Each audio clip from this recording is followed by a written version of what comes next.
We've had a busy week on the farm this past week with a lot of cattle chores. When you have cattle, it doesn't matter how many you always have something to do. We had our last spring calf born this week and got it tagged, and it's out loving life on green pasture with its mama. Our spring herd has been reduced over the past few years and is pretty small.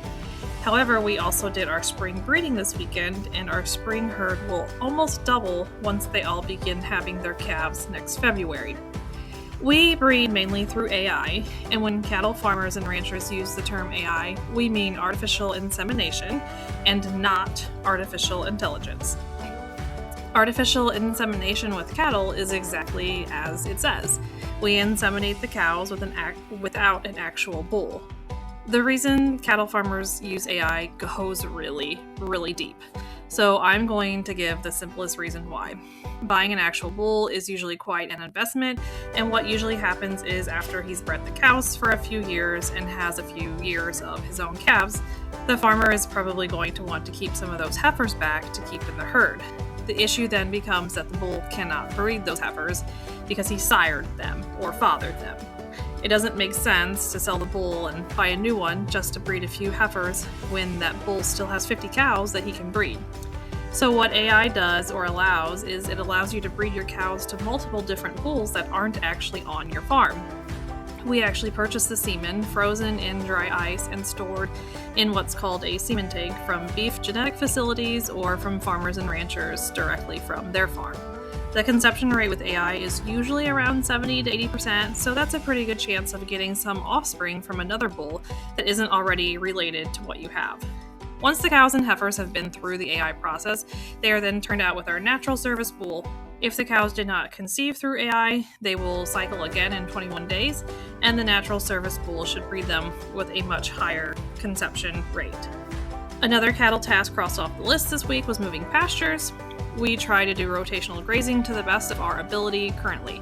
We have a lot to improve on, but it takes time and a lot of fencing and water systems to figure out. We move cattle to new pastures about every week to 10 days. There are many benefits to rotational grazing, and the benefits are most noticeable when you do it intensively. We are not intensive yet, but definitely still seeing some of the benefits. Rotational grazing helps promote soil health, reduce weeds, and helps prevent overgrazing. Rotational grazing also teaches the cattle to not be so picky with the grasses they want to eat and forces them to eat more of what's available in the paddock that they have during that time. So those are a couple things that we did on the farm this week with the cattle. Let's not forget about the garden, so let's move on to some flower work that we've done this week. Alright, I'm out here in the raised beds, and today I'm going to talk to you about the flowers that I currently have growing in Zone 6B here at the beginning of May, and the things that I'm still planting, and I believe that you can still plant too if you're in Zone 6B. So we're just headed into the summertime crops, so it really is too late to get a lot of those cool season spring flowers going. But there is still plenty that you can plant, and we're going to talk about that in a minute. But first I want to talk to you about these beautiful snapdragons that are behind me here. And when I started them and everything that I had to do in order to get these beautiful blooms here at the beginning of May. So first let's get a closer look at these so you can see really just how beautiful they are. All right. Look at these pretty snapdragons. We got some whites, we've got some pinks, we've got some pretty yellows down there, some light pinks, some little bicolored ones as well. My nice little snapdragon patch.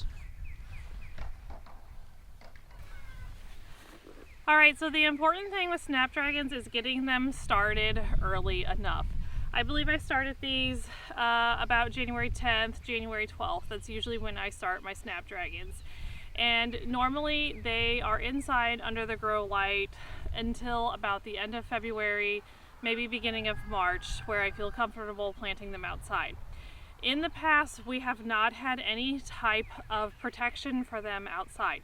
They just went straight into the dirt, and hopefully the temperatures didn't get too cold at night. But if they were going to get really cold, I would cover them with frost cloth. However, this year we did something a little bit different. We actually turned this raised bed here into a makeshift low tunnel, and I have a video of that and I will link it below. It is really, really easy to do and it is worth it. It'll extend your growing season and you'll get blooms faster. You will get harvests faster, like lettuce, if you're not looking for flowers and you're just looking for vegetables. So it was definitely worth it. I recommend watching it if you're trying to think of an easy way to do a low tunnel. So I actually planted these snapdragons out towards the end of January. It might have been the beginning of February, I can't quite remember, but I'm leaning towards the end of January. And I planted them out when they were really small because I know I started them as seeds around January 10th. And like I said, I know I planted them out about 3, maybe 4 weeks later at the most. So they were really small.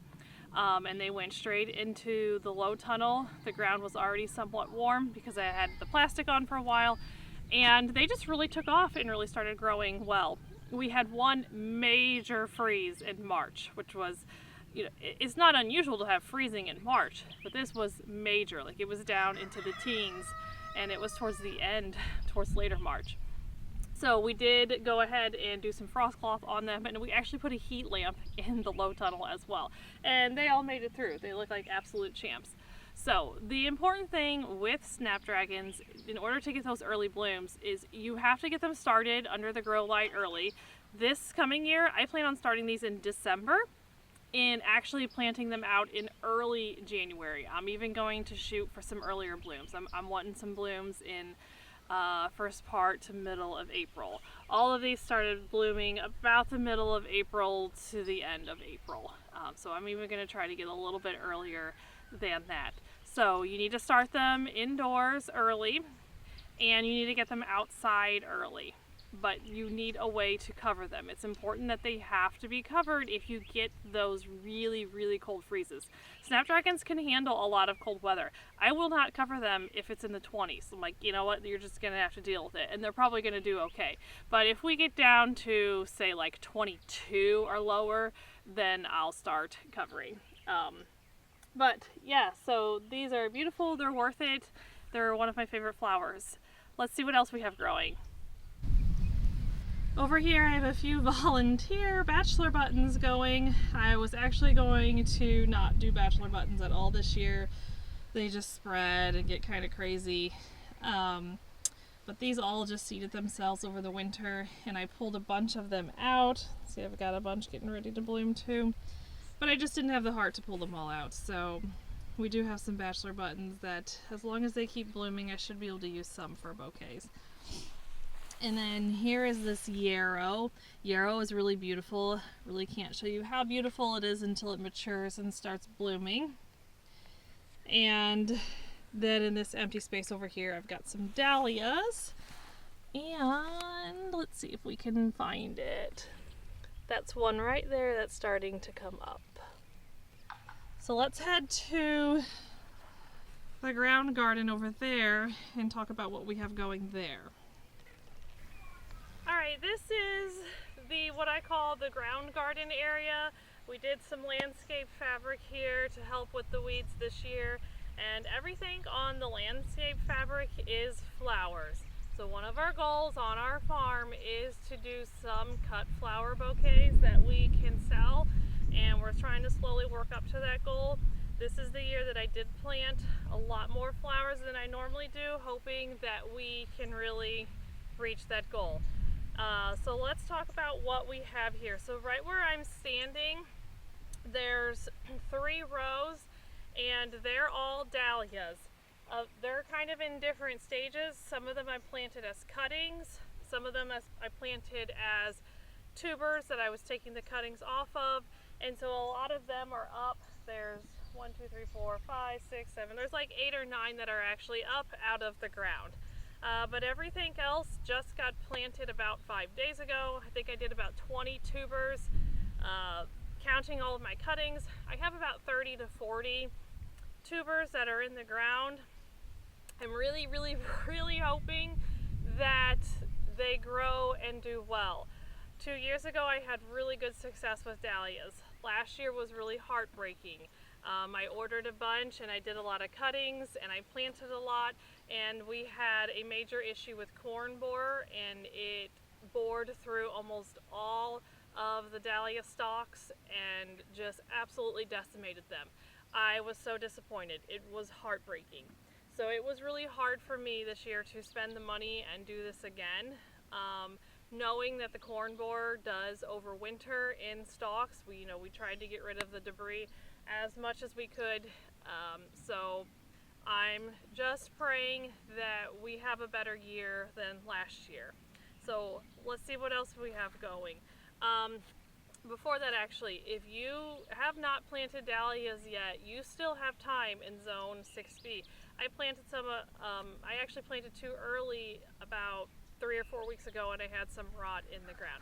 So you have plenty of time to plant dahlias soon.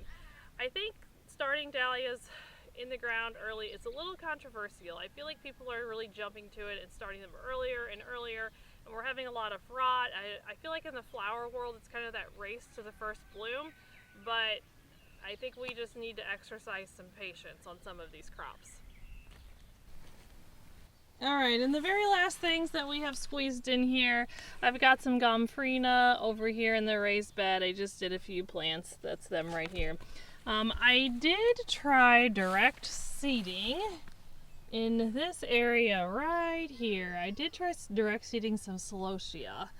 That's just kind of an experiment. It currently is not up yet. It was just the other day. So that'll be an experiment that I'll have to get back with you on. Normally you started inside and much earlier than I did. So we're going to see how that goes.